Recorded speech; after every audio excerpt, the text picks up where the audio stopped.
안녕하세요. 저는 이수연입니다. 올해로 53세가 되었습니다. 3년 전 저는 간이식 수술을 받았습니다. 제 이야기는 그리 특별하지는 않습니다. 제가 있던 병원에 하루에도 너무 많은 환자가 입원 치료 퇴원을 반복합니다. 그렇지만 저의 이 경험이 어떻게 제가 생로병사를 마주하게 되었는지 저의 소소한 이야기를 나누고 싶어 사연을 씁니다. 매일 아침 거울을 보면 배 위에 길다란 흉터가 보입니다. 수영장이나 사우나는 더 이상 갈 수 없어요. 사람들의 시선이 너무 따갑거든요. 하지만 이 흉터는 누군가가 제게 준 소중한 생명의 표식이기도 합니다. 처음 간경화 진단을 받았을 때는 그저 멍했어요. 술도 담배도 하지 않았는데 건강만큼은 자신 있었는데 의사는 말했습니다. 이식 수술이 필요합니다. 가족 중에 기증자가 없다면 뇌사자 기증을 기다려야 해요. 그때부터 시작됐죠. 하루하루가 마치 모래시계처럼 흘러가는 그 긴 기다림이. 엄마, 내가 할게. 큰딸이 제일 먼저 나섰습니다. 남편도 동생도 심지어 시동생까지 모두가 차례로 검사를 받았습니다. 하지만 결과는 늘 같았어요. 혈액형은 같지만 다른 조건이 맞지 않아요. 간 수치가 좋지 않네요. 지방간이 있어서. 가족들의 표정이 하나 둘 어두워질 때마다 저는 오히려 그들을 위로했습니다. 괜찮아. 이식 못 해주는 걸 미안해 하지 마. 그렇게 말하면서도 밤마다 이불 속에서 울었어요. 특히 큰딸이 검사 결과를 받고 엉엉 울던 날은 엄마 미안해. 내가 도와주지 못해서. 그날 밤 처음으로 하늘을 원망했습니다. 왜 나한테. 하지만 이상하게도 시간이 지날수록 마음이 편해졌습니다. 가족들이 기증자가 되지 못해서 오히려 다행이라는 생각이 들었어요. 큰딸은 이제 막 30, 결혼을 앞두고 있는데 그 예쁜 배에 흉터를 남기고 싶지 않았거든요. 남편은 집안의 가장인데 수술 후 회복하는 동안 누가 우리 가족을 책임지나요? 동생도 시동생도 각자의 가정이 있는데 내 욕심으로 그들의 삶을 힘들게 하고 싶지 않았어요. 그래서 매일 밤 기도했습니다. 제발 가족들의 간이 맞지 않게 해주세요. 그들에게 이런 부담을 주고 싶지 않아요. 이제는 그저 뇌사자 기증을 기다리는 것만 남았습니다. 누군가의 죽음을 기다린다는 게 이렇게 죄스러운 일일 줄은 몰랐어요. 밤마다 구급차 소리가 들리면 가슴이 덜컥 내려앉았습니다. 어쩌면 저 차에, 혹시 저 안에. 그리고 곧바로 죄스러워졌어요. 누군가의 불행을 바라는 것 같아서. 그 가족들의 눈물 위에 내 삶을 올려놓는 것 같아서. 누군가의 죽음을 기다리고 있는 제 마음이 너무 부끄러웠어요. 그렇게 하루에도 몇 번씩 매일매일을 기다리다 죄책감에 시달리고를 반복하며 질긴 생명의 끈을 부여잡고 있었습니다. 시간이 갈수록 몸은 점점 나빠졌습니다. 처음에는 몰랐어요. 그저 피곤한가 보다 했죠. 근데 어느 날부터 하얀 천이 노랗게 보이기 시작했어요. 거울을 보면 제 눈도 노란빛, 피부도 점점 누렇게 변해갔습니다. 밤에는 온몸이 가려워서 잠을 이룰 수가 없었어요. 긁어도 끝나지 않는 가려움. 피가 날 때까지 긁다가 결국 울면서 잠들곤 했죠. 배도 점점 불러왔습니다. 처음엔 살이 찐 줄 알았어요. 하지만 의사가 말했죠. 복수가 차고 있습니다. 남편이 매일 밤 제 배를 문질러줬어요. 마치 임신했을 때처럼.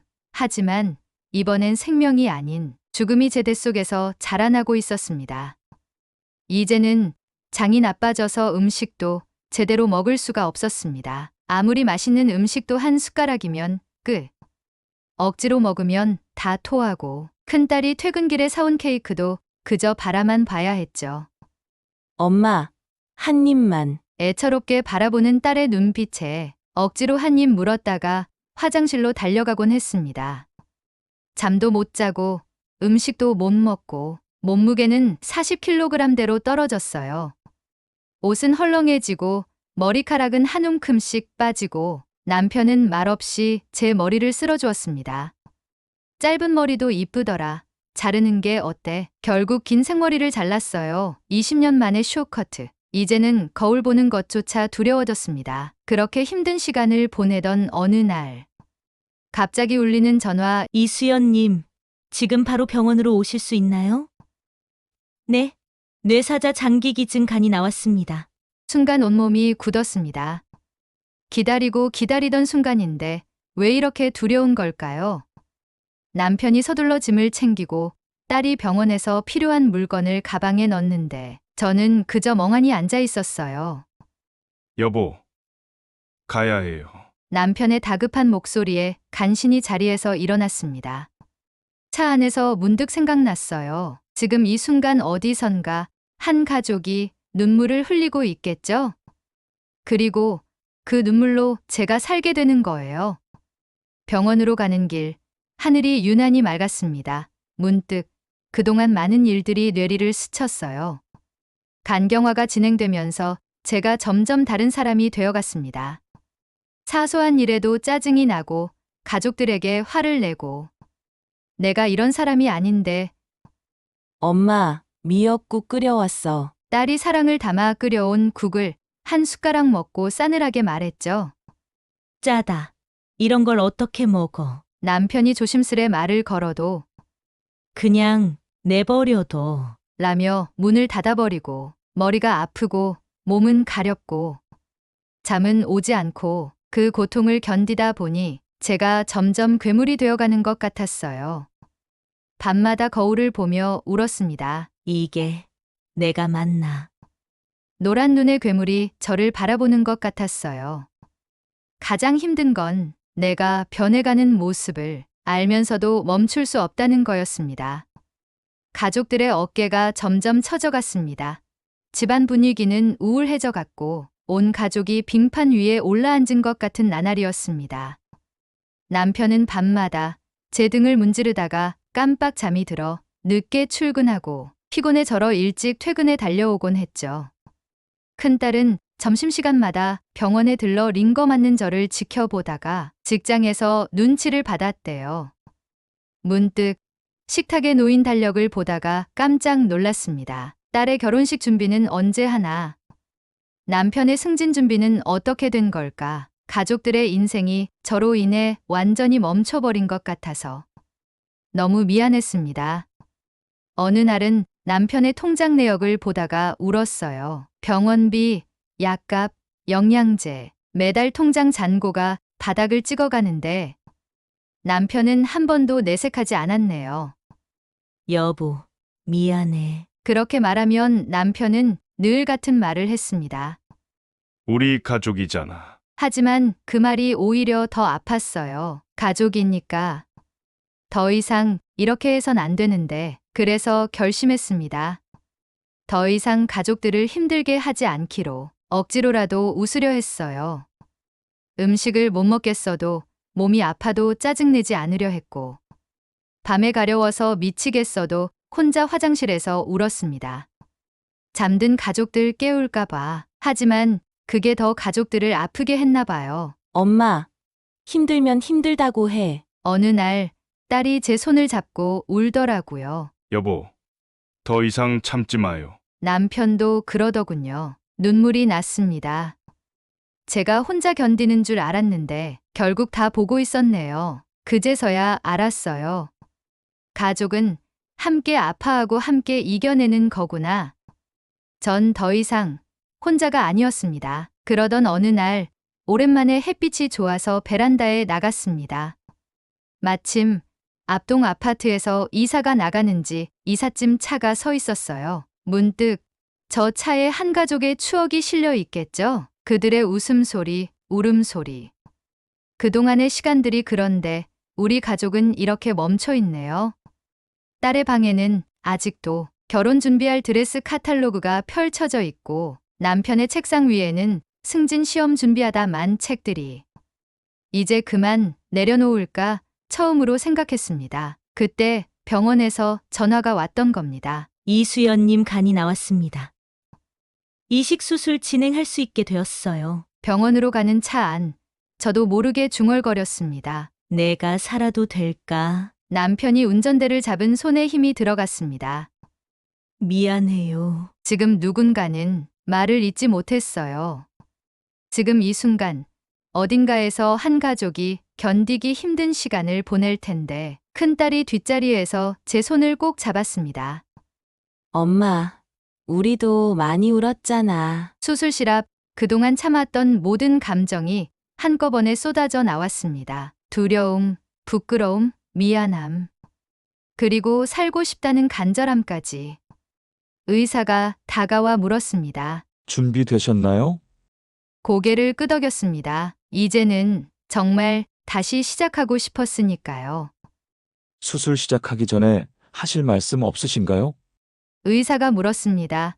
순간 머리가 하얘졌어요. 그냥 일반적인 수술 전 인사였는데 기증자 가족에게 남겨야 하나 하고, 그리고 사실은 할 말이 너무 많은데 미안하다고, 고맙다고, 당신의 사랑하는 사람을 통해 제가 산다고. 하지만 어떤 말도 입 밖으로 나오지 않았어요. 그저 눈물만. 의사가 다시 한번 물었습니다. 괜찮으세요? 결국 저는 말없이 고개를 끄덕였습니다. 어떤 말로도 이 마음을 전할 수 없을 것 같아서. 차라리 침묵이 더 진실할 것 같아서. 그렇게 수술이 끝났고 저는 살았습니다. 누군가의 죽음으로, 누군가의 마지막 선물로 저는 이렇게 숨을 쉬고 있습니다. 매일 아침 거울을 보며 배 위의 긴 흉터를 만져봅니다. 이제는 더 이상 부끄럽지 않아요. 이 흉터는 제게 주어진 새로운 생명의 표식이니까요. 가끔은 생각합니다. 지금 이 순간 제 안에서 살아 숨쉬고 있는 이 간은 누군가의 사랑하는 가족을 잃은 슬픔과 제가 살고 싶었던 간절함이 함께 만든 기적이란 걸. 그래서 더 조심스럽게, 더 소중하게 살아가려 합니다. 이제는 압니다. 제가 숨쉬는 매 순간이 누군가의 마지막 선물이란 걸.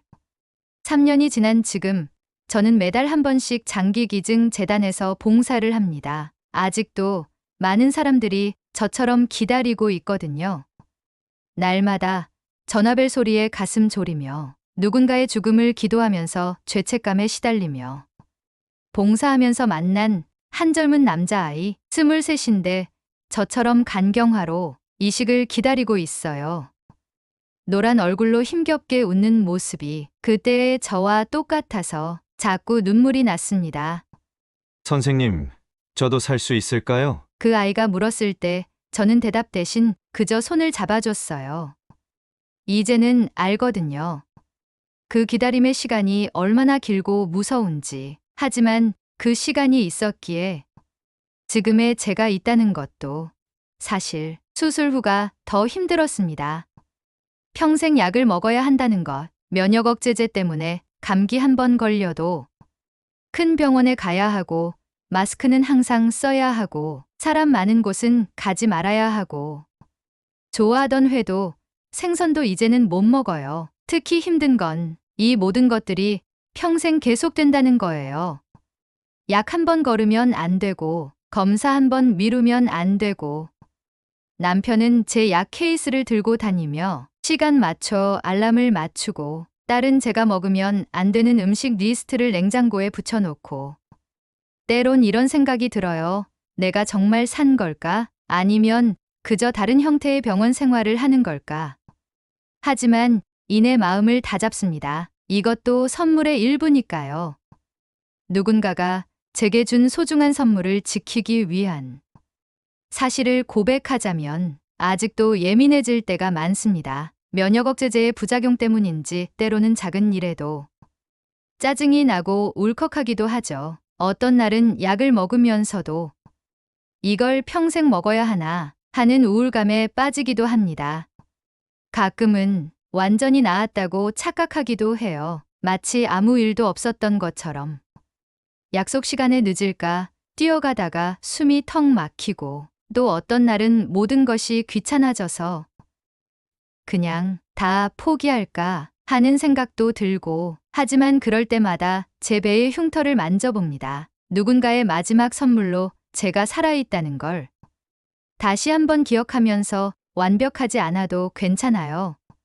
때로는 지치고 흔들리고 넘어져도 그래도 이렇게 숨쉬며 살아있다는 것. 그것만으로도 충분합니다. 아프기 전에는 몰랐습니다. 그저 평범한 하루가 얼마나 감사한 것인지. 아침에 일어나서 맛있는 커피 한 잔 마시는 것. 시장에 가서 마음껏 식재료를 고르는 것. 친구들과 수다 떨며 맛집 가는 것. 이런 평범한 일상들이 얼마나 특별한 축복이었는지 지금은 커피 대신 따뜻한 보리차, 회식 자리에선 물만 마시고 장보기도 마스크 꼭 쓰고 사람 없는 시간에 그래도 이제는 행복합니다. 이런 제약 속에서도 숨을 쉴 수 있다는 것. 가족들과 함께 있을 수 있다는 것. 예전에는 당연하다고 생각했던 모든 것들이 이제는 하나하나가 다 감사한 선물이 되었어요. 매일 아침 눈을 뜨며 생각합니다. 오늘도 살아있어서 고맙습니다. 이제는 압니다. 완벽한 삶이란 없다는 걸. 매일 많은 약을 먹으면서도 사소한 감기에도 급하게 대학병원을 가야 하는 불편함 속에서도 저는 살아있습니다. 때로는 예민해지고 때로는 지치고 때로는 모든 걸 포기하고 싶어질 때도 있지만 그래도 이렇게 숨을 쉬고 있다는 것, 그것만으로도 기적입니다. 누군가의 마지막 선물로 제가 이렇게 살아있다는 것, 그것만으로도 감사합니다. 오늘도 거울 속 흉터를 바라보며 다짐합니다. 그저 진실되게 살아가겠다고. 그동안 천년의 시간을 가진 사람처럼 삶을 대했던 내 자신에게, 매 순간 인생에 진심이지 않았던 내 자신에게 미안함을 느끼며 누군가의 생명이 제 안에서 숨쉬고 있다는 걸 기억하면서 하루하루를 소중하게 살아가려 합니다. 이것이 제가 드릴 수 있는 가장 진실된 감사의 마음이니까요. 구독과 좋아요 부탁드립니다. 알림 설정하시면 새 영상을 가장 먼저 만나보실 수 있습니다.